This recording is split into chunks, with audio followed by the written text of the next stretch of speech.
Il peut être intéressant, lors de la création d'un projet, de mélanger différentes finitions de meubles, voire même différents modèles. Pour cela, à n'importe quel moment de la création de l'implantation, vous pouvez revenir sur les finitions génériques. Dans le menu déroulant Scène, choisissez Finition générique. Vous pouvez également passer par le bouton raccourci correspondant, présent dans la barre d'outils. Si vous souhaitez changer l'ensemble de votre projet, c'est-à-dire basculer tous les éléments sans exception dans une nouvelle finition, alors vous pouvez directement faire vos modifications ici. En validant cette fenêtre, le système modifiera tous les meubles selon vos nouveaux choix. Pour changer uniquement certains éléments et ne pas toucher aux autres, dans la fenêtre Définition générique, cliquez sur Nouveau pour créer de nouvelles finitions génériques à votre scène. Vous pouvez donner un nom à ces dernières ou laisser le nom proposé par défaut. Il correspond au modèle choisi. Dans notre exemple, modifions uniquement les finitions et non le modèle. Pour cela, nommons nos finitions bois pour les différencier du même modèle déjà présent dans la scène. Modifions ensuite les différentes finitions. Puis, terminons en cliquant sur OK. Choisissons maintenant les meubles que nous souhaitons modifier.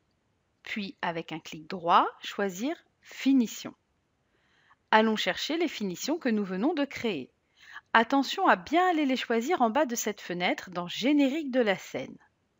Avant de valider notre choix, n'oublions pas de coller les finitions à notre sélection, c'est-à-dire aux éléments préalablement sélectionnés. Cliquons maintenant sur OK. Pour une vérification rapide, repassons en vue 3D pour voir le résultat.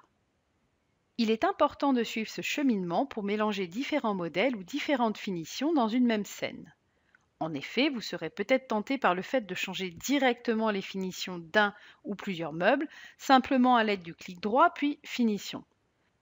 Attention à cette méthode car dans les documents commerciaux, le résultat sera moins lisible et beaucoup plus source d'erreurs.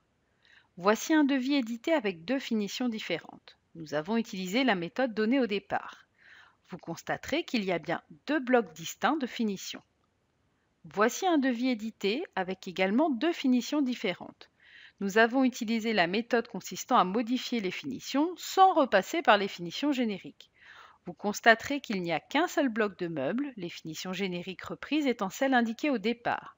Les meubles ayant des finitions différentes sont dans ce même bloc. Il faut alors bien lire le descriptif pour voir que les finitions ne sont pas les mêmes. Attention donc à votre façon de modifier les finitions d'un ou plusieurs meubles.